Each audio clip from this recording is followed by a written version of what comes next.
Paul Carton avait observé que la plupart des gens sortaient l'ensemble de ces mucosités par la voie pulmonaire, par la peau, par tous les yeux, les orifices, de partout, et ça les rendait plus malades. Et nous amenait au cœur de la problématique, qui est revenir aux besoins fondamentaux de l'être humain, avec son cahier des charges qui lui est propre.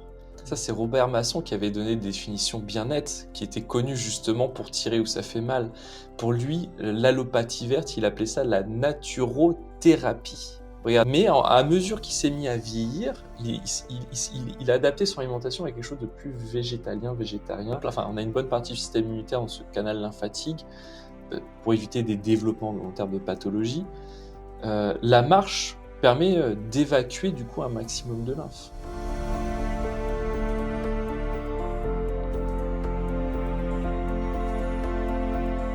Si vous me suivez sur les réseaux sociaux, vous savez en général que j'aime bien faire la nique aux naturaux qui sont formés en 3 week-ends à 49,90 €. Évidemment, mon invité de la semaine ne fait pas partie de ceux-là. C'est un naturo plus plus qui gagne à être connu et heureusement, il sera présent dans le prochain magazine. Il fait un travail qui est très particulier en scred, en sous-marin, et c'est de ce travail-là en fait qu'on va parler, mais plus spécifiquement sur une figure, un de thèse d'Annie, une figure marquante de la santé au XXe siècle. Je suis très content de t'accueillir au Chou pour la première fois, François Benavente. Welcome au Chou. Bonjour à tous. Cool, alors t'es à la maison, relax, carte blanche, tu dis ce que tu veux, t'as le droit de jurer si t'as envie, de taper sur certaines choses si t'as envie. Y a zéro censure au Chou. Ah, ça me fait plaisir. Ouais, alors, t'es pas du tout du genre naturo à 49,90 € au rabais. T'en donnes sur tes réseaux comme c'est pas permis. Tu synthétises un travail de fou sur ton site dont tu parles pour moi pas assez, qui s'appelle Ma Librairie Naturo. Et c'est d'ailleurs toi qui as créé le bonus du mois dans l'espace membre. Donc ceux qui l'ont pas encore vu, vous pouvez aller le télécharger, ça vaut la peine. Et c'est d'ailleurs de lui qu'on va parler aujourd'hui. De Paul Carton. Mm-hmm. Et surtout de sa place qu'il a aujourd'hui dans la naturo. Mais avant de passer là-dessus, je voudrais juste qu'on fasse une petite parenthèse sur Ma Librairie Naturo, parce que moi, je trouve ce travail-là juste exceptionnel. Qu'est-ce qui t'a pris? Quel est le concept de Ma Librairie Naturo? Mais le concept, c'est que quand j'étais à l'école, je me rendais compte que j'avais des profs, sans mentir, ils me parlaient de livres, d'auteurs, et je me disais dans ma tête, c'est pas possible qu'ils aient lu ces auteurs. Parce que des auteurs comme Paul Carton, qui sont oubliés, il y en a plein. Paul Carton, il a écrit une trentaine de livres, et aujourd'hui, sur le marché, il en reste plus qu'un seul qui est accessible via la Fnac. Et donc, je me suis dit, mais comment ces gens peuvent me parler de résumés pré-mâchés qui viennent d'autres personnes, qui viennent d'autres personnes, qui viennent d'autres personnes, sans avoir lu Paul Carton. Et du coup, j'ai commencé à faire mes recherches, à acheter les éditions originales de l'époque. Donc, c'est de la vente aux enchères, ça coûte cher.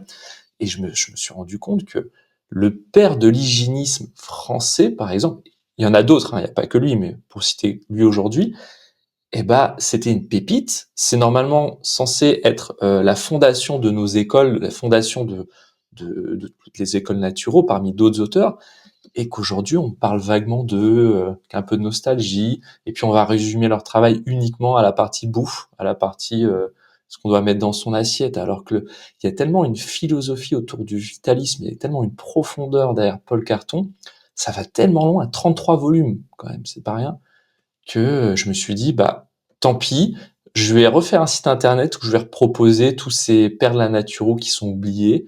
Je voudrais remettre leur travail en avant. Le vitalisme, c'est complètement oublié. La philosophie même derrière notre discipline, finalement, qui place l'homme au sein d'un ensemble qui lui est beaucoup plus grand, et la santé de l'homme, finalement, ce n'est qu'une petite partie de notre discipline. Et tout ça, c'est oublié. Tout ça, c'est oublié. On a réduit finalement la naturopathie à quelque chose d'assez singé, à la micronutrition, à ce que je mets dans mon assiette. Ça manque terriblement de profondeur. Et du coup, j'avais pas la prétention de faire ce genre de travail, donc autant reprendre tous ces ouvrages, les dépoussiérer un petit coup, puis les mettre en ligne, que ce soit Berthollet, Paul Carton, il y en a plein. Moi, je vous invite à lire, vraiment, tous ces auteurs. Moi, je vous invite à aller visiter, justement, je mettrai le lien sous la vidéo comme d'habitude, malibrairienaturo.com.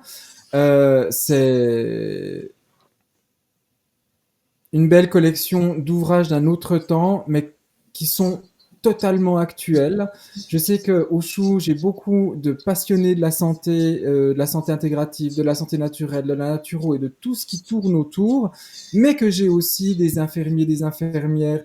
J'ai vu que j'avais pas mal de docteurs, de, de, de sages-femmes, enfin voilà. Donc allez-y, c'est l'endroit où il y a plein de pépites, vous allez pouvoir voir ça. Puis en attendant, vous avez dans le bonus du mois un excellent résumé sur le docteur Paul Carton.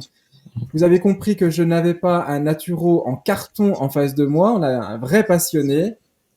J'avais envie, parce que tu m'en as parlé en off, hein, de montrer un petit peu, de parler un peu de l'histoire de Paul Carton.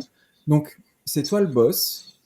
Raconte-moi ce que toi, tu as perçu de son histoire, de son travail, de sa vie et des événements marquants, en fait. Et je vais te couper, je vais te poser des questions, évidemment. Mmh. Alors, du coup, on replace un petit peu le contexte. 1800, il est né en 1875, donc après une bonne partie du premier industriel. Paul Carton est né malade. Vous savez, la maladie qu'ils avaient tous à l'époque, cette maladie pulmonaire où ils crachaient leurs poumons, je l'ai sur le bout de la langue, c'est La tuberculose. la tuberculose. Merci.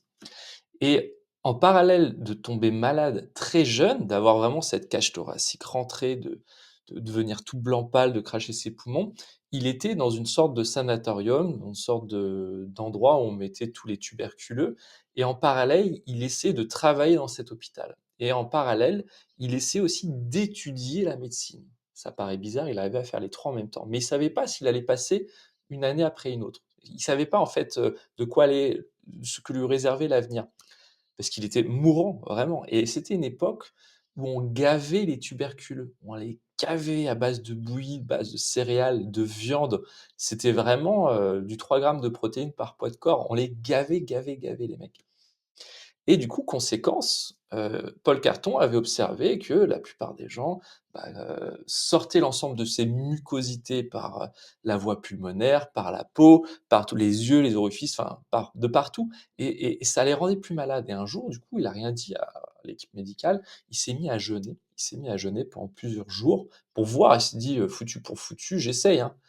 Et il s'est rendu compte qu'en fait, que la surcharge, de déchets colloïdaux au niveau pulmonaire était nettement réduite et ça allait mieux et il avait après allégé sa portion alimentaire, il avait introduit des légumes, il écoutait pas du tout ce qu'on lui demandait de faire au niveau diététique et plus ça allait, plus il se rendait compte qu'il fallait qu'il sorte, qu'il aille, en pleine nature, qu'il prenne le soleil. Il s'est inspiré de ce qu'avait fait aux États-Unis, il l'a pas cité d'ailleurs, mais l'INLAR, cette mouvance. L'INLAR, c'est une mouvance américaine, mais qui est elle-même, issue de la mouvance allemande avant, d'hygiénisme et qui très tournée hydrothérapie, où finalement on est sur le sanatorium, le centre de santé, c'est-à-dire un centre dans les Alpes ou au bord de la mer, où vous prenez le soleil, où on vous met des bains chauds, des bains froids, une alimentation hypotoxique, du repos, la décharge mentale, un petit peu de mouvement, mais pas trop. On est vraiment dans se faire ministre de la force vitale. Et là, ça, c'est une phrase de Paul Carton. Se faire ministre de la force vitale. J'écoute ce que mon corps me dit, j'observe et je vais dans son sens, soit en allégeant les surcharges, soit en accompagnant vraiment le mode de vie derrière, le soleil, la lumière, la nutrition, tous ces trucs-là. C'est très simple, c'est de la technicité. D'ailleurs, le naturopathe est un technicien, c'est pas un scientifique. Et Paul Carton, du coup, après avoir terminé son école de médecine, après avoir après guéri, avoir commencé à prendre du poids de la bête, il a commencé à prendre des patients et à appliquer sa méthode pour les tuberculeux et avoir énormément de réussite. Du coup, ça s'est su, il avait commencé à faire son premier centre et il avait commencé à écrire ses premiers ouvrages et ses accompagnements. Et Paul Carton était très méticuleux parce qu'il était médecin, donc il y avait vraiment ce côté méticuleux. Il demandait aux gens, les 5 dernières journées de repas pour voir un petit peu tout ce qu'ils avaient mangé et son approche était basée sur ce que faisaient les Grecs, les anciens, les pères de l'hygiénisme oubliés et c'est là où Paul Carton est excellent parce que pour lui, l'hygiénisme découle d'Hippocrate, de Sénèque de Pythagore et d'autres, on pourrait citer encore, qui ont amené en fait une vision de la santé différente d'aujourd'hui. Aujourd'hui, vous avez peut-être trop en tête cette idée de toujours plus, plus de sport, plus de sommeil, plus de récup, plus de lumière, plus. C'est une notion typiquement américaine, si vous regardez bien. Vous êtes toujours dans, aller au-delà des capacités humaines. Alors que la notion finalement que nous a appris Pythagore et Hippocrate, c'est de se rapprocher le plus possible des besoins physiologiques et naturels de l'homme tel qu'il a été créé, tel était fourni son cahier des charges, si vous voulez, avec une notion de botanique, complètement botanique. Vous savez, quand vous vous occupez d'une plante, que ce soit un cactus ou une plante tropicale, vous avez toujours en fait, vous savez que si un cactus, qu'il faut une terre plus ou moins acide, de l'eau, une lumière et tout, parce qu'il y a un cahier des charges par rapport à ce cactus. Pareil pour votre plante tropicale, ça va être complètement différent. Et cette notion botanique, en fait, les Grecs, les anciens l'avaient parfaitement compris. Il fallait, enfin comprise, ils avaient vraiment compris que l'homme avait besoin de reprendre les bases, avec ce qu'on appelle la théorie des contraires d'Hippocrate. Et Paul Carton, c'est complètement sa méthode. La théorie des contraires. C'est quoi la théorie des contraires? Tu dors pas assez, dors plus. T'as pas assez de muscles, pousse de la fonte. Tu trop de surcharge mentale, cale-toi à bord de l'eau ou marche pour avoir moins de charge mentale. C'est très, très, très basique. Et vous faites une liste comme ça, longue, de tout ce qui va pas dans votre vie. Vous essayez à chaque fois d'aller creuser quelle est la cause de ça. Mais c'est quoi la cause derrière la cause? Vous essayez de chercher et de creuser. Et finalement, vous vous rendez compte que vous avez affaire à des gens, bah, qui ne marchent pas, qui arrivent à faire 3000 pas au lieu d'en faire 10 000, 12 000, 15 000. Des gens qui dorment pas. Quand je leur dis: «Tu dors combien de temps?» Eh bah, je me suis couché à minuit, je me suis réveillé à 7 heures. Et en vacances, ça donne quoi? Ah bah, en vacances, je peux dormir 8h30. Bon, bah, ton nouveau rythme, ça va être 8h30. Tu vas essayer d'avancer, de reculer, pardon, de 15 minutes, ton horloge tous les jours pour arriver à 8h, 8h30. Et en fait, ce qu'on fait avec ce genre de travail, ce que faisait Paul Carton, c'est vraiment de nous amener au cœur de la problématique, qui est revenir aux besoins fondamentaux de l'être humain avec son cahier des charges qui lui est propre. Mhm. Et qu'est-ce que je pourrais dire d'autre sur Paul Carton? Imaginez que 1875-1947, nous sommes dans une époque où, on est dans l'industrialisation. On est dans une manière assez cartésienne de penser, avec des nouvelles molécules qui arrivent sur le marché. Paul Carton en parlait déjà. Le fameux business des compléments alimentaires, ça existait déjà à l'époque de Paul Carton, il en parle. Et déjà, il nous dit: «Faites attention parce qu'on essaye de vous vendre de la santé à travers une pilule, alors que, vous avez complètement compris que la santé se faisait justement en revenant à ses besoins de base». Et aujourd'hui, les marchands sont rentrés un peu dans le temple, pour reprendre une phrase, même si je suis pas chrétien, qui est bonne, je trouve. Aujourd'hui, et malheureusement, je suis aussi fautif, nous avons, un naturogame, un business de la naturopathie qui est vraiment tourné vers les compléments alimentaires. Alors, pour moi, ça, c'est une totale déformation de tout ce qu'a fait l'allopathie avant aussi. On a perdu, tu sais, de revenir aux fondamentaux, dire, OK, je suis fatigué, bah, dors, enlève ce qui te fatigue, ce qui ralentit ton métabolisme. Bah non, non, non, non, on va prendre une pilule miracle. Bah oui, ah, bah j'ai mal au ventre. Bah, je sais pas, regarde comment sont tes selles, etc. Regarde au niveau de ton alimentation, comment ton corps réagit. Et puis après, c'est oui, ok, d'accord. Ouais, mais tu vois, j'ai pas le temps, donc je vais vite aller chez le médecin. Il va me prescrire un truc sympa et tout, un antispasmodique, etc. C'était la genre. Alors, comme on s'est habitué et qu'on s'est élevé en fait avec la pilule miracle, le sauveur externe, bah, on recrée les mêmes travers, hein, parce on veut toujours essayer de créer quelque chose de neuf, mais en gardant les mêmes outils. Mmh. Et là, nous, on est un peu la génération qui est en train de c'est que juste avant, bah, évidemment, il y a les précurseurs, les personnes qui sont maintenant, qui ont 70, 80 balais, qui rabâchent ça depuis des lustres. Après, il y a eu la première, je dirais, génération de naturopathes qui a débarqué entre les années 90 et 2000 et 2010, où là, ils ont essayé de garder, mais ils ont perdu. 2010 à 2020, ça a été allopathie verte à fond les ballons. Et là, 2020-2030, on a les vrais qui sortent du bois. Et ça, j'en suis très heureux. Parce qu'en plus, en général, c'est le chou qui fait le catalyseur. Hein. Je pourrais Mmh. en citer j'allais dire une bonne dizaine, mais un peu plus que ça, vu toutes les pages qu'on a déjà éditées. Et on a maintenant des jeunes comme toi, enfin des jeunes, Ouais, où on est encore jeune. ouais, on est Voilà, jeune. on 30 ans, hein, 25, ça. Et là, justement, on ramène ce truc. Hein. Attends, attends, attends, attends, attends, attends. Non, non, il n'y a pas d'allopathie verte. Ça Va faire un travail de fond. ça, c'est Robert Masson qui avait donné des définitions bien nettes, qui était connu justement pour tirer où ça fait mal. Pour lui, l'allopathie verte, il appelait ça la naturothérapie. Regardez, je vais vous proposer 3 petites définitions très simples pour vraiment vous placer et avoir les idées claires. L'hygiénisme, donc le mouvement dont Paul Carton est le fondateur en France. Ce sont des moyens naturels pour répondre à des besoins naturels. C'est facile. Naturopathie, donc là on passe un grade, ça nous vient des États-Unis avec Bénédicte Lust, ça a été repris en France par Pierre-Valentin Marchessault, que vous devez absolument lire aussi. Et là, nous reprenons finalement des besoins naturels pour répondre à des outils naturels pour répondre à des besoins naturels et à défaut, des outils artificiels, et le mot est bien choisi, artificiels pour répondre à des besoins naturels. Mais à défaut, c'est-à-dire que faute d'avoir un moyen naturel. Et la naturothérapie ou l'allopathie verte bah, consiste tout simplement à jouer sur la symptomatique, jouer sur le symptôme, jouer sur cacher finalement l'expression du corps. Une phrase de Paul Carton disait: c'est la nature qui guérit la maladie, la médecine est l'art d'imiter les procédés curatifs de la nature. Ni plus ni moins. C'est beau. Ah bah ça va être la prochaine citation que je vais publier sur Instagram. Voilà, voilà.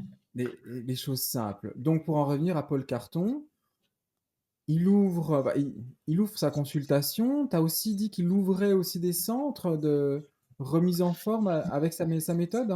Alors, il y a eu de l'accompagnement, ça n'a pas été la personne qui a vraiment lancé les centres, il y a eu un endroit où il prenait des rendez-vous, mais les gens ne venaient pas en cure chez lui directement. Par contre, il s'était fait un petit havre de paix, où il faisait son propre jardin. Il a écrit un livre d'ailleurs sur toutes les techniques, propres à la résilience alimentaire, en France, comment avoir un jardin, comment ton jardinier apporte plus de salut que ton propre médecin finalement. Il va être vraiment dans cette démarche, alors que c'est vraiment quand on le voit, c'est quand même quelqu'un qui c'est un longiligne neuroarthritique, tout ce qui va être force, exercice, plein air, c'est plus difficile pour lui, mais c'est quelque chose qui est amplement bénéfique, comme tous les longilignes neuroarthritiques. Et du coup, il a complètement compris ça. Il se, il se bute, entre guillemets, à faire du plein air, à faire du jardinage, mais même de l'exercice physique, quand il a une trentaine, quarantaine d'années.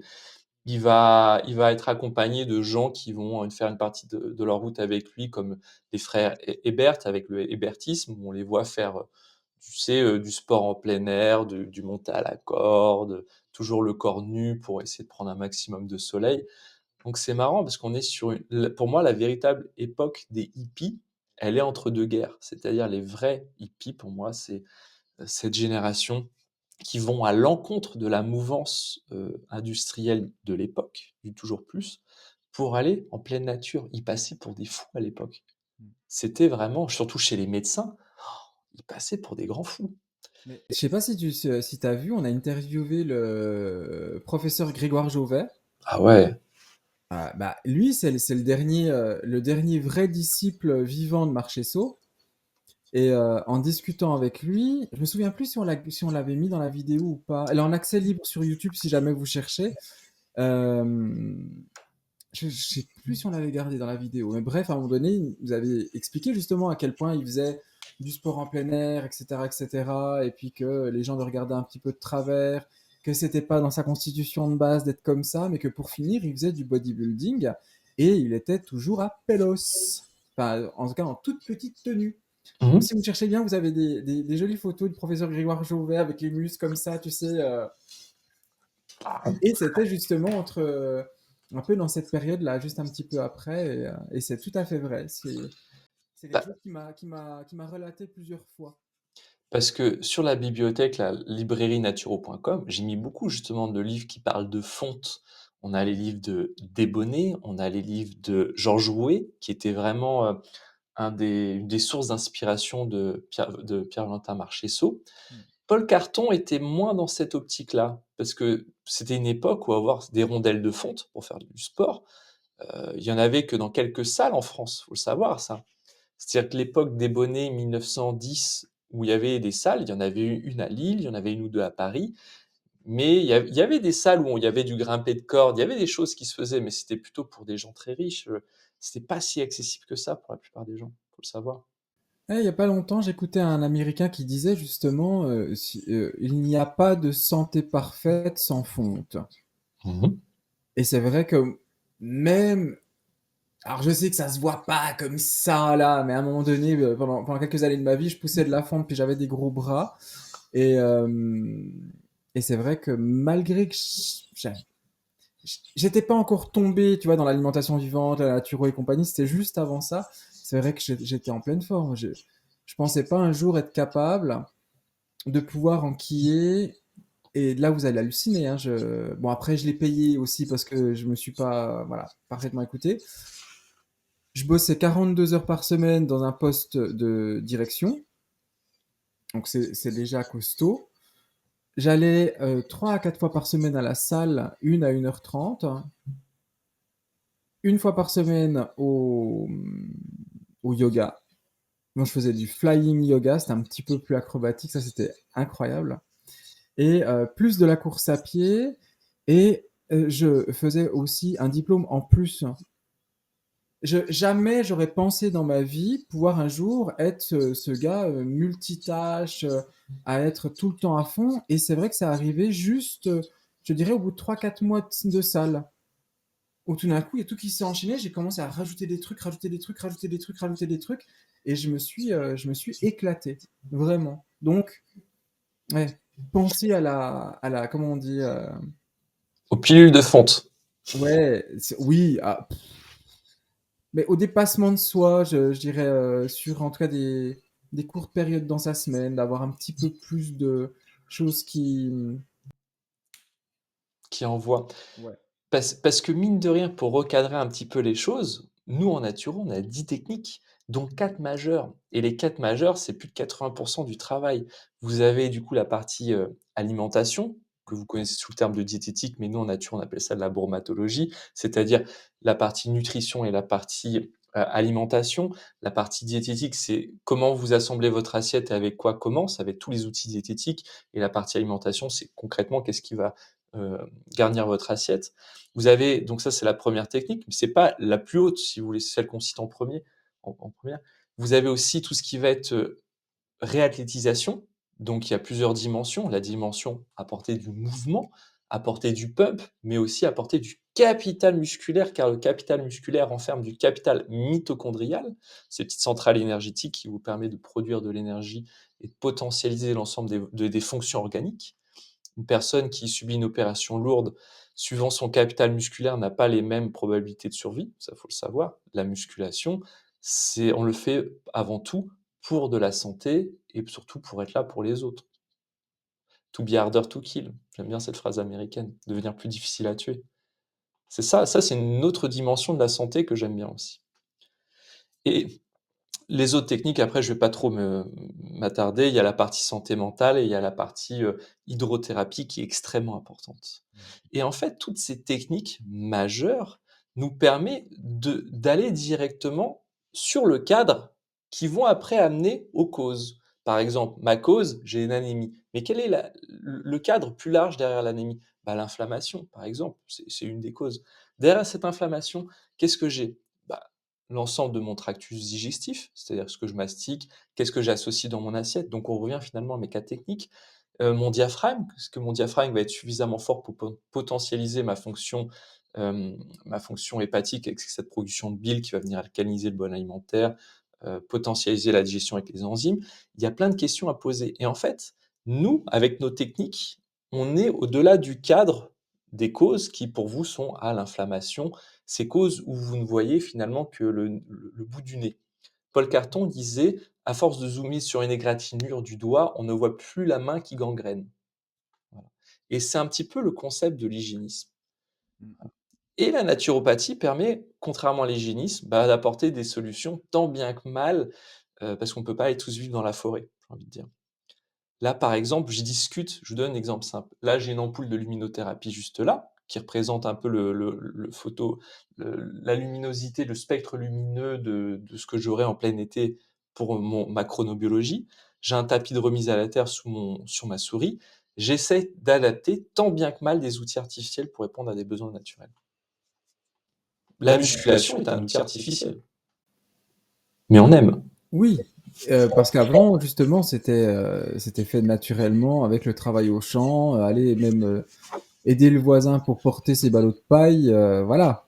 Ouais, quand on regarde, ne serait-ce que il y a un siècle en arrière, ils étaient quand même sacrément bien gaulés, sans aller à la salle, hein. Mmh. Ah, tu regardes les photos des années. Moi, j'adore les années 30, tu sais, vraiment l'art déco, l'art nouveau, etc. Donc, euh, tu les vois, mais sont magnifiques, quoi. Ils sont magnifiques et l'exemple le plus flagrant pour aller dans ton sens, c'est les photos des Japonais, avant la Seconde Guerre mondiale, les générations avant la Seconde Guerre mondiale et les générations après. Les Japonais avant, sur les photos, tu les voyais, visage bien carré comme ça, avec vraiment les épaules émincées, des avant-bras. Ils faisaient peur limite, tu vois? Et maintenant, on a vraiment des Pikachu, des Tamagotchi, enfin, il y a vraiment une différence qui est hallucinante, quoi. Ah, ça, c'est sûr. Et puis, il y a aussi une autre phrase que j'aime bien de chez Paul Carton, c'est médecin spécialisé, médecine incomplète, hein. Mmh. Et ouais. Et ouais, parce il n'y a finalement de science que le général dans l'hygiénisme. Il n'y a de science que le général. On ne peut pas en fait, et c'est ça en fait le problème, de communication du naturopathe, c'est que quelqu'un va venir justement pour une petite problème pour une problématique ciblée, par exemple un Hashimoto, une hypothyroïdie, quelque chose de très courant, et moi je veux lui parler de son sommeil, je veux lui parler de cette lumière, je veux lui parler, de autre chose que l'alimentaire, exprès justement pour les sortir justement des choses qu'ils savent déjà. Mmh. Et l'hyperspécialité, le problème, c'est par exemple l'endocrinologue, hem, lui, il aura ses outils allopathiques qui vont permettre de sauver des vies, soit, mais il aura pas du coup le temps, ni l'énergie, ni la formation, ni l'expérience d'aller justement élargir le cercle. Alors que toutes les études lui sont accessibles. C'est ça qui est Mmh. à dire. C'est-à-dire que là, actuellement, tout ce que l'on vous parle, si je veux, par exemple, vous rattacher, allez, la sclérose en plaques et l'activité de transpiration ou de marche. Il y aura toujours une étude sur PubMed pour aller creuser le sujet.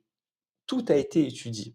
Je parle de l'hygiénisme, hein, de ce que nous on fait, ce que fait Paul Carton, ce qu'a fait Marchesso, ce que fait l'hydrothérapie, et cetera. On a des études. Le earthing, c'est-à-dire la remise à la terre, on a des études sur l'inflammation. C'est juste qu'aujourd'hui, il faut prendre le temps d'aller les décrypter.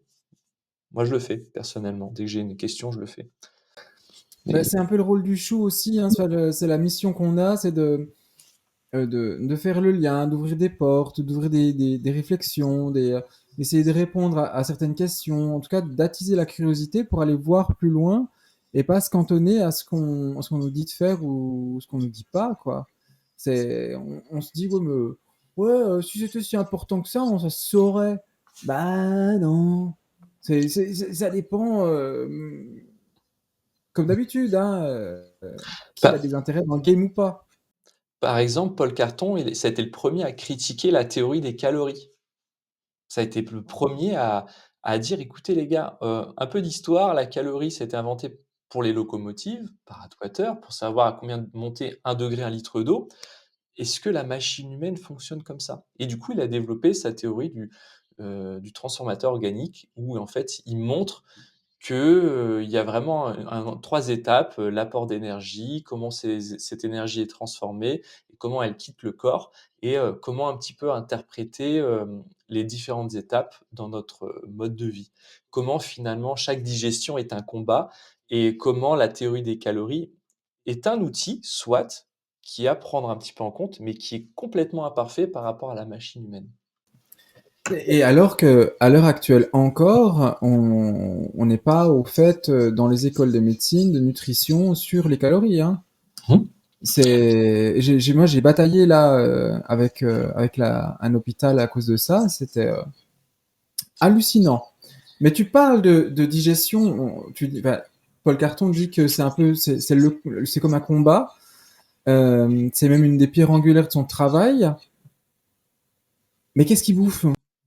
Et ben, tu vois, par exemple, son livre le plus connu, sur l'alimentation, je crois que c'est l'alimentation simple, la cuisine simple. La cuisine simple. Et bah, je trouve ne reflète pas du tout ce que j'ai lu, dans ses autres ouvrages. Ça a été le livre un petit peu, qui a le plus marché, qui a vendu le plus, je trouve enfin qui a été le plus connu. Et là, on voit une alimentation très, très, très, trop, je trouve même, plus que végétalienne, quasiment enfin, plus que végétarienne, quasiment végétalienne. Et alors que dans des bouquins plus anciens, où il avait une quarantaine d'années, cinquantaine d'années, eh bah, il mangeait un petit peu de produits carnés quand même, il mangeait un petit peu de pain de haute qualité, il mangeait des choses, il avait une alimentation qui se ressemblait finalement beaucoup à ce que moi je fais. Des œufs le matin, il y avait du pain, il y avait énormément de crudités, de verre dans son alimentation. Mais à mesure qu'il s'est mis à vieillir, il a adapté son alimentation à quelque chose de plus végétalien, végétarien. Et je trouve que ça transpire trop dans son bouquin La cuisine simple. Ça, c'est mon interprétation, en tout cas. Alors qu'il s'est soigné de la tuberculose en bouffant des abats. Alors, ça, c'était ce que voulait lui vendre le corps médical de l'époque, du 19e siècle. Ok. 250 à 500 grammes de viande crue, 6 à 18 œufs à gober par jour. C'était comme ça à l'époque qu'ils soignaient la tuberculose. Avec des grosses miches de pain à coups de 800 grammes de pain et tout. Et Ah. du coup, à l'époque, il était plus, il a essayé de libérer, du coup, cette partie digestive avec, effectivement, plus de soupe, des parties soupe. Il mangeait énormément cuit, Paul Carton, à l'époque. Une autre Ok. époque, hein, aussi, hein. Il y avait pas les extracteurs de jus, la germination, on n'en parlait pas spécialement. La lactofermentation, c'était connu, mais c'était pas forcément ça. On cuisait beaucoup à l'époque, puis une époque où il y avait quand même pas mal de maladies, où tu chopais des vers, où tu chopais des trucs, on cuisait pas mal. Voilà. Bon, ça a changé depuis. Qu'est-ce qui m'intéresse aussi par rapport à Paul Carton? Alors, Alors, alors, si tu cherches, moi j'ai quelque chose, hein. vas-y. Moi j'aime bien en fait je trouve qu'on parle pas assez des tempéraments. Ah oui. Mm. Alors lui, du coup, il utilisait les tempéraments, à la sauce, Hippocrate avec le bilieux, le nerveux, le sanguin, le lymphatique. C'est une manière assez intéressante de voir finalement, que ce soit la constitution, la partie constitution, la partie, innée des gens. Je trouve ça assez intéressante. Le bilieux, par exemple, vous en avez tous un autour de vous. Le bilieux, ça va être, le mec un peu sec, musclé ou la nana un peu sec, j'ai réussi à parler, sec, musclé, avec ce côté, je dirige, autorité, pouvoir, protection, chef. Mais ce sont des gens qui sont un petit peu de «labiles» entre guillemets, qui vont avoir une santé hépatique, qui va être le maillon faible, une santé, articulaire aussi. Ce sont des gens qui peuvent vite, quand ils sont fatigués, tourner au jaune. Le nerveux, bon ça vous connaissez, c'est le grand longiligne non-arthrétique intellectuel, conseil, dualité, pensée, religieux, c'est vraiment, voilà. Le sanguin, c'est mon Gérard, Depardieu, voilà quoi, c'est le bon gaulois, c'est le bon vivant, c'est des problèmes cardiovasculaires ou des problèmes de diabète. Et le lymphatique, c'est ma petite secrétaire, c'est horrible ce que je dis, mais ma petite secrétaire un peu toute bouffie, pleine d'eau, hem, qui va toujours être très organisée, mais qui connaîtra ses limites quoi, à peu près. Mhm. C'est la petite main très organisée. C'est très lent, hein. C'est plus lent, plus posé, plus. Ok, non, on va faire ça comme ça, ça comme ça. Ok, d'accord. Non, on va pas dépasser. C'est ouais. Bon.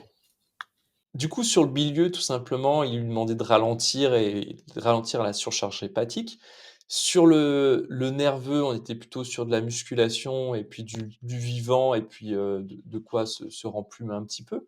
Le sanguin, c'était on décharge la sphère hépatique avec moins de produits carnés transformés, moins pain, pâtes, produits glucides, sucrés et tout. Et le lymphatique, là, on est sur du mouvement, on est sur un entre 2 où on rajoute de la musculation, du mouvement, du plein air, de la nature. Voilà, sur ces le lymphatique, ce serait vraiment la marche, quoi. Parce que je crois que Paul Carton disait, sur 1 litre de lymphe, on bougeait 1 litre de lymphe par jour et on pouvait potentialiser cette montée de lymphe à 6 litres par jour en marchant. En marchant, marchant, marchant. On rappelle juste, hein, parce que c'est vrai que ça fait. Ouais, c'est un moment qu'on n'en a pas parlé. Déjà, j'en ai jamais parlé dans l'espace membre. Sur le blog, je te dirais que sur les milliers d'articles, il n'y en a pas un sur le sujet, même sur l'ancien site. Et que dans le magazine, je crois que j'ai publié un article il y a 6 7 ans en arrière sur le sujet. Et je trouve qu'on l'oublie que la lymphe est extrêmement importante et que le système lymphatique est en fait un petit peu nos canalisations d'évacuation des déchets, quoi. Notre manière finalement de ouais, d'évacuer, tout ce qui va être, liquide extracellulaire, tout c'est notre égout, tout simplement. C'est notre égout, c'est là où on a aussi l'ensemble du système, immunitaire, où on a une bonne partie du système immunitaire dans ce canal lymphatique, pour éviter des développements en termes de pathologie. La marche permet, d'évacuer du coup un maximum de lymphe. Mhm. La marche, c'est vraiment le truc le plus l'hydratation aussi, qu'est-ce qu'on a d'autre? Marche, hydratation, mouvement, qui les gens sont trop Ménage, sédentaires. Les gens sont très sédentaires. Ils vont là, ils vont essayer de se faire masser 1 fois par semaine avec des massages lymphatiques, qui est une très bonne chose. Mais par contre, moi en consultation, je demande toujours aux gens leur téléphone, je leur fais un coup bas, je vérifie le nombre de pas qu'ils ont fait à chaque fois, par semaine. Gros coup bas, tu vois? Tac.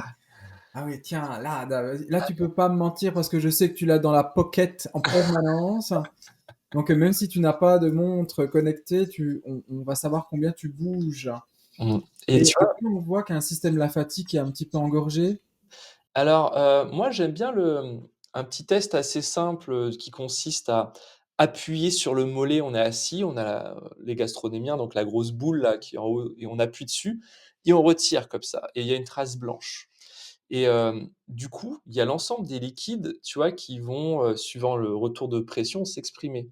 Par exemple, quelqu'un qui a un métabolisme lent, syndrome métabolique, on peut même dire hypothyroïdie, quand on retire le doigt reste blanc plus de 5 à 6 secondes. Un vieux test empirique.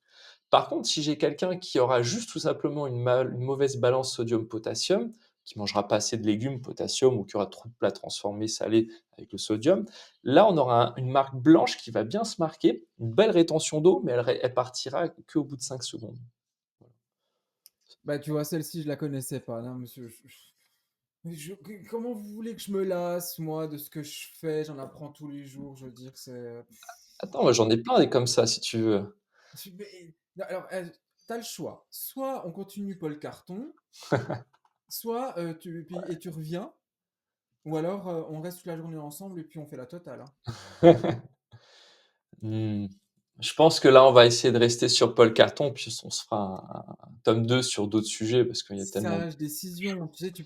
en fait, ce qui est intéressant, parmi les petits ouvrages de Paul Carton, comme il lisait beaucoup dans sa vie, il écrivait des résumés, bon des résumés de 100-150 pages, de tel et tel auteur et ça, c'est de l'or en barre. Donc il y a le livre qu'il a fait sur Hippocrate parce que c'est le plus, Hippocrate de tous les, médecins de l'époque quand même.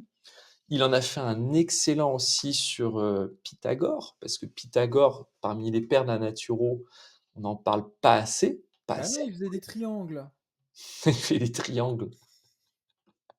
Ah, Pythagore qui a étudié, en Égypte pendant plus de 30 ans. Quand il est arrivé en Grèce, il a donné son enseignement, l'enseignement oral, où on était vraiment sur les plans subtils, sur cette pyramide que vous connaissez tous, la pyramide qu'on voit en naturopathie avec le corps physique, émotionnel, mental et lui, il avait pas rajouté la partie spirituelle, il avait juste coupé en 3. Paul Carton, comment il s'appelle? Pythagore, il faisait un truc qui était exceptionnel. Quand il avait des jeunes qui arrivaient, il leur demandait de toujours nettoyer en fait, le caca des latrines, si tu veux, Mhm. pour leur montrer que la vie était un cycle et que rien n'était dégueulasse. Donc en fait, l'idée du vitalisme, de prendre de la hauteur sur la santé de ce monde, nous vient complètement de Pythagore, de son enseignement, qui malheureusement n'a pas laissé de vraies traces, écrites, mais beaucoup de traces orales sur ce qu'il a fait. Mhm. Et Pythagore. d'ailleurs, tu parlais de spiritualité. Qu'est-ce qu'il en dit, Paul Carton, de tout ça, lui? De spiritualité, alors, il a fait un ouvrage sur, je cherche son nom, Hermès Trismégiste. Il a fait un ouvrage sur Hermès Trismégiste, où il parle, de tout ce qui est environnement subtil, de l'invisible. Hem, il nous parle un petit peu de cette dimension vitaliste avec vraiment le fait que le vivant apporte plus que les simples vitamines, des minéraux. Même il nous parle un petit peu du toucher avec les animaux. Il v c'est dur de parler de ça comme ça, mais il est dans le subtil. Il est dans l'infiniment petit, l'infiniment grand, comme nous a montré, Hermès Trismégiste. Voilà. C'est-à-dire qu'il l'a mis dans un livre, il faudrait que je te retrouve le titre de cet ouvrage que j'ai là, où, il part loin. Il part vraiment loin quand même sur l'invisible. Mais c'est quasiment automatique. Tu regardes la vidéo que j'ai publiée avec le professeur Marc-Henri Mmh. récemment. C'est vrai que tu te dis, c'est un scientifique, c'est un professeur, il va nous parler d'eau, ça va être carré. Et en fait, comme je l'ai un peu drillé avant de le laisser avec Sophie, avec Claire, pardon, pour faire justement cette interview ensemble, je lui ai dit, mais professeur, carte blanche, hein, vous êtes au chou, vraiment, allez-y. Et quand on écoute la vidéo, on se rend compte que il y a ce déroulé, que n'importe quel scientifique, au bout d'un moment, il creuse, il creuse, il creuse, il creuse, il creuse, il creuse, puis il est obligé de taper dedans, quoi. Et en fait, si on se rend pas compte, c'est qu'on, j'ai l'impression, en tout cas, c'est mon point de vue, et je pense qu'il y a quand même beaucoup de gens qui seraient d'accord avec moi, et on tourne autour parce que la société nous dit mais non, ça se touche pas, on voit pas ce que c'est, on peut pas l'analyser, on le voit pas dans les microscopes. Donc non non non non non non non, ça c'est pour les timbrés, c'est pour les illuminés, c'est pour les fumeurs de pétards. C'est non non, ça c'est pas bien. Mais au final, ils y arrivent tous, hein. Tu regardes Einstein, tu regardes tous, ils y arrivent tous un jour ou l'autre, hein. Et comme lui, parce que j'ai un peu sauté du coq à l'âne, quand même Paul Carton parle aussi pas mal de mental, parce que t'as dans ton super résumé, là, il y a quand même 2 bonnes pages dessus. Mmh. Et d'ailleurs, le terme utilisé qui fait un peu peur, il me revient en tête, c'est l'occultisme. Ça veut dire, en fait, tout simplement, ce qui est pas visible à l'œil, tout simplement. Occultisme, ce qui n'est pas visible à l'œil. Et on savait déjà à cette époque-là, avec Hermès Trismégiste qui a repris du coup Paul Carton, hem, que l'on ne pouvait pas expliquer le monde avec uniquement des choses solides, qu'on ne pouvait pas expliquer la santé avec quelque chose de solide. À l'époque, on avait des corps morts, on voyait qu'un corps mort, par exemple, je veux dire quelque chose de très glamour, a un intestin de 9 mètres et quand il est vivant, ça se recomprime, il a un intestin de 6 mètres. Il y a des choses qui se passent, même par rapport à où se cale finalement le siège de la conscience. Qu'en est-il de la conscience lorsqu'on veut parler de choses très cartésiennes et très carrées? On peut pas finalement, même aujourd'hui, on arrive il y a plein de questions où on n'a pas la réponse. Si on prend que son côté cartésien, purement hypophysaire, est-ce qu'on arrive à répondre à tout? Pour l'instant, non. Pour Non, l'instant, mais, et ce qui est pire, c'est qu'on peut pas y répondre, mais on fait comme si on n'a pas l'humilité de dire, bah écoute, là je sais pas, il pourrait, ça pourrait être ça, ça pourrait être ça, ça pourrait être autre chose aussi, je sais pas. Non, non, non, ça se voit pas, c'est comme ça existe pas. Eh, hein, maintenant, on est des millions à le dire, à le vivre, à le ressentir et à se rendre compte que, il y a des trucs magiques qui se passent et puis tiens, je pense à ça, puis il se produit ça après. Et j'ai ça, c'est particulier. j'ai un exemple très concret pour ceux qui nous regardent. Comment vous voulez que j'arrive à vous décrire comment fonctionne la 4G? Un truc tout bête. Comment, en termes de radiation, ma box, j'arrive à vous expliquer ces longueurs d'onde, les différents types d'ondes de 4G, 3G, d'antennes hertziennes? Moi, personnellement, avec mes petits mots naturopathes, j'y arriverai pas, mais techniquement, on y arrivait. Et ça, c'est vraiment un plan qui est, le bas niveau de ce que le monde a fait avec les plantes. Pourquoi on arrive maintenant à voir que les plantes arrivent à communiquer entre elles, par exemple? Ça, c'est mesurable. C'est pas un truc perché, on arrive à mesurer comment les plantes communiquent entre elles. On arrive à mesurer, les ions H- qui sortent de terre. On arrive à allumer une ampoule en mettant, un pôle plus et un pôle moins à 30 kilomètres l'un de l'autre, juste avec l'énergie de la Terre, la batterie de la Terre.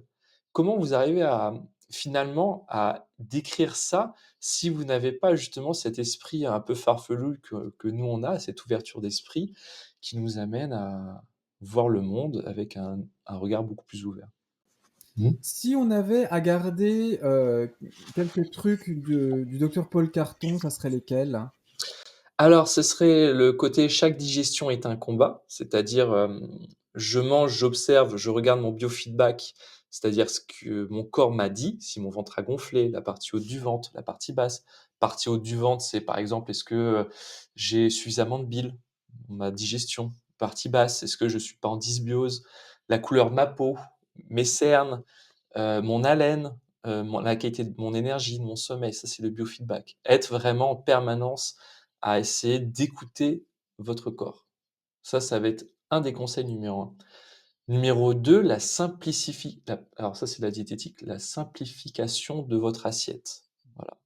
C'est-à-dire que lui était beaucoup plus, il allait beaucoup plus loin que ça parce qu'il avait des gens très malades à l'époque. Donc du coup, on était vraiment, sur une baisse, de la surcharge diététique avec, vraiment de la soupe, du verre, un petit bout de pain, pas trop, mais surtout du verre. Ça, c'est vraiment quand vous êtes très malade et lui, quand il avait 40 ans, on voyait que les assiettes étaient beaucoup plus consistantes. Donc il y avait aussi une forme d'adaptation de l'outil diététique à la personne. C'est vraiment la diététique, mes besoins et surtout comment je entre les 2 comment je transforme l'ensemble. Il y a aussi le côté de revenir à la base avec l'hygiénisme et revenir aux besoins fondamentaux et individuels de chaque personne avec ce côté, pleine nature, soleil, lumière, ton jardin. Ça, c'est Paul Carton, ton jardin. Ça devait être vraiment, 50 de ses 24 heures à lui, quoi. Son jardin, sa lumière, son autonomie. Il était les pieds dans la terre, il mangeait ses légumes, il dormait, il avait la vie des «simples», en fait, entre guillemets. Il avait cette vie de gens simples qui correspondait à son outil, à son besoin. Voilà. Qu'est-ce que je pourrais dire d'autre de Paul Carton? Paul Carton a permis surtout de dépoussiérer, Paracelse, de dépoussiérer aussi, Hippocrate, il y en a d'autres. Sénèque, il a écrit un livre sur Sénèque, ça c'est impressionnant sur, Sénèque, sur la philosophie même, Sénèque, c'est pas pour donner un exemple simple, c'est le meilleur des condiments, c'est la faim. Où il nous réapprend finalement qu'aujourd'hui, nous sommes des petits êtres, favorisés, des petits êtres, complètement gâtés et qu'on a besoin d'une sauce ou d'un goût, d'une saveur, d'un peu de sucré, un peu de confiture, machin. C'est un truc de fou. On est vraiment, des petits êtres gâtés. Alors que Mmh. Sénèque, il avait, en gagnant en argent l'équivalent d'un tiers du PIB d'Athènes, le mec. Donc c'était, un mec très riche, mais qui mangeait du pain, rassis, de l'eau et qui vivait simplement en toge, quoi. Il y a une pub qui m'a choqué l'autre jour. Alors vraiment, je regarde quasiment jamais la télé. Là, on était en famille, on voulait regarder The Voice. Il y a une pub, déjà il y a 25 000 pubs entre chaque truc. Et là, la pub m'a choqué. Tu vois des petits légumes tout tristes. Et là, je me suis dit, ah, attends, attends, attends, attends, attends. Qu'est-ce qu'ils veulent nous dire là? Et là, tout d'un coup, je comprends qu'en fait, c'est dirigé pour faire manger plus de légumes aux enfants. Je dis, bon, montre-leur plutôt que c'est fantastique. T'avais vraiment le poivron que bon. Et que tout d'un coup, en fait, la personne sort sa boîte de Knorr, de bouillon machin, et puis qui est en saupoudre comme ça. Puis après, tu as tous les petits légumes qui rigolent. Et puis là, tu as la voix off qui dit, en gros, hein, je paraphrase, mais c'est quand même bien meilleur comme ça. Et j'étais choqué. Mais moi, je te jure, François, j'étais outré de passer ce message-là, de dire les fruits et les légumes, c'est dégueulasse si on met pas vos cochonneries, si vous mettez pas nos cochonneries dessus. Gavés de maltodextrine et de sel et de sucre et de trucs comme ça. J'étais genre, mais vous avez jamais bouffé un vrai légume pour dire ça. C'est pas possible, hein. Donc tiens, tu sais quoi, ça va être un sujet, ça, la simplification de nos assiettes. Ouais, la simplification de nos assiettes. Très bon sujet. Ah oui, parce que même en tant que végétarien ou crudivoriste ou je sais pas quelle étiquette vous visitez en ce moment, souvent on essaye de trop compliquer les choses, de faire des mélanges abracadabrants, alors que la simplicité est souvent la meilleure des alimentations. Et la faim, comme disait Paracels, c'est ça, quoi? Ah La- là, si tu veux une citation de Paracels? Ah non, mais il disait que la faim était le meilleur. Ah, alors non, c'est pas Paracels, c'est, comment il s'appelle? Sénèque. Sénèque. Sénèque, Je connais pas, c'est pas un pote à moi celui-là. pourtant il c'est du lourd. Le Sénèque écrit par Paul Carton, c'est un de mes préférés, je veux dire des ouvrages de Paul Carton, où la faim est le meilleur des condiments. Ah, Voilà. faim, le meilleur des condiments. Et Sénèque, c'était ça, c'était revenir finalement à on revient à nos besoins de base. Le mec, il vivait d'eau, de pain, de soleil, de lumière, d'activité. Alors, on parle pas du pain d'aujourd'hui, hein, vous avez bien compris, on parle pas du pain d'aujourd'hui. Mais, c'est ça, on est sur une philosophie finalement où on essaye d'être, moins antifragile dans notre manière de se comporter. Moi, l'autre jour, j'étais à table avec des amis et ils avaient envie de manger des pâtes, je sais pas pourquoi, ils avaient fait un truc avec des pâtes et la personne, en fait, s'était gourée de pâtes, avait mis, des spaghettis au lieu de mettre, tu sais, des penne à sa nana et la nana, elle a tapé un scandale parce que c'était pas le bon plat de pâtes, ça correspondait pas, ça avait niqué sa soirée, quoi et dans ma tête, je me suis on en est là, en fait, on en est là et les gens sont comme ça aujourd'hui en consultation, moi je le vois. Ils ont tellement besoin de béquilles émotionnelles parce qu'il y a du malheureusement pour eux, il y a du creux dans leur vie. Il y a pas finalement, le plaisir des choses simples, d'avoir, tu sais, ton bébé, d'avoir un moment de rigolade, dans un bel endroit, d'avoir une belle nuit de qualité. Tu sais, quand tu sors du jeûne, que tu prends ta pomme, que tu la croques après un jeûne, c'est la meilleure pomme de ta vie. Mm. Et bah, ça, c'est ce qu'il faudrait en fait que chacun d'entre nous puisse retrouver dans notre quotidien. C'est le meilleur, ouvrage sur les outils diététiques, à mon sens, c'est Désiré Mérien, qui a écrit vraiment l'ensemble des ah bah, voilà, tu connais toi? Ah non, mais quand même, s'il te plaît, tu vois, Attends, je dois en avoir un Attends, je vais checker quand même. Et puis moi, je me demande si j'ai pas fait déjà un résumé de Désiré Mérien. Alors, j'en ai un qui est pas mal du tout, de Désiré Mérien, aux éditions Exuvie. Ah oui, très bon. Mm. Donc voilà, celui-là est pas mal du tout. En plus, je l'ai pas donné, je l'ai pas lu cover to cover, mais je sais qu'il est pas mal du tout. Je vous mettrai la référence sous la vidéo, mais oui, oui, oui, Désiré Mérien, évidemment. Mais Exuvie, de toute façon, ils ont une belle petite collection de livres un peu old school aussi. Donc, Ah, ça, on a des passionnés et c'est ça qui me plaît. Je suis bien entouré au chou, ça me fait plaisir. Est-ce que tu as encore un truc à rajouter sur Paul Carton ou même ton petit mot comme ça du jour? Qu'est-ce qui te travaille en ce moment? beh, moi, ce que j'aime rappeler, c'est que Paul Carton, en fait, il était à part les Grecs et les Romains, enfin, à part ces auteurs de base qu'il étudiait, bah, il était seul, en fait, dans son coin. Je veux dire, il n'avait pas accès à la littérature américaine, à Lindlar, qui était, son contemporain. Il n'avait pas accès, peut-être à la littérature allemande, je ne sais pas s'il parlait allemand. Il n'avait pas forcément accès à, ces mouvements qui arrivaient en même temps que lui à la fin de sa vie avec, Benedict Lust aux États-Unis. Donc tout ce qui nous a sortis là, finalement, fait de lui un énorme pionnier, en fait, en termes d'hygiénisme. C'est-à-dire que quand on regarde un petit peu l'histoire, les naturopathes qu'on a depuis 10, 20 ans n'ont fait que reprendre et remettre à la sauce d'aujourd'hui des choses qui existent déjà. Et lui, sur 33 volumes et une vie entière, il a abordé des thèmes comme le dispatch énergétique, il a abordé des thèmes comme la transformation de la digestion, comme les toxines endogènes, les toxines exogènes. Il a popularisé des choses qui se connaissaient finalement de petits milieux parisiens, de médecins et autres, et il l'a ramené à quelque chose de très pratique, c'est-à-dire les techniques hygiénistes. Voilà. Et même quand les gens ne s'inspirent pas de ce qui a déjà été fait, avec un peu de réflexion, on retrouve toujours les mêmes parallèles, on tombe toujours sur les mêmes choses.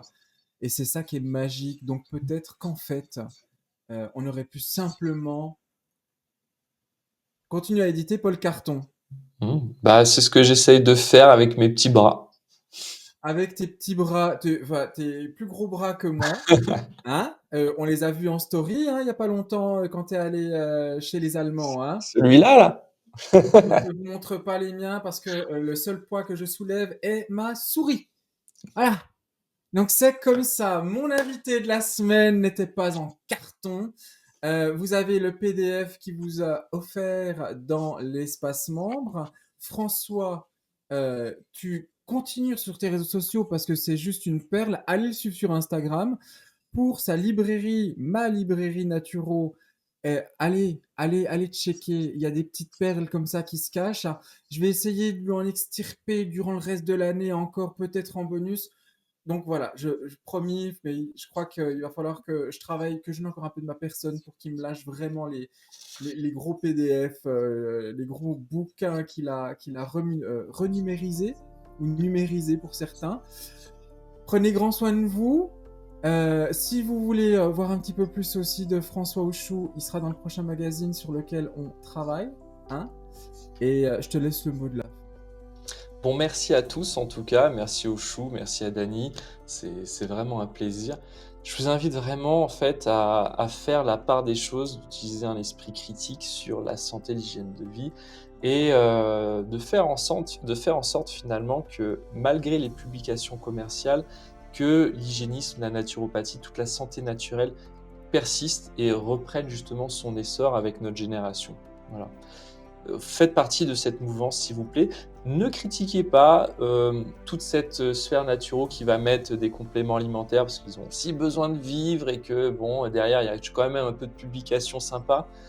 Mais faites la part des choses. La vraie santé, ça passe par le retour de ses besoins fondamentaux et naturels. C'est une définition qu'avait mis en place Steiner et que je prends tout le temps. Voilà.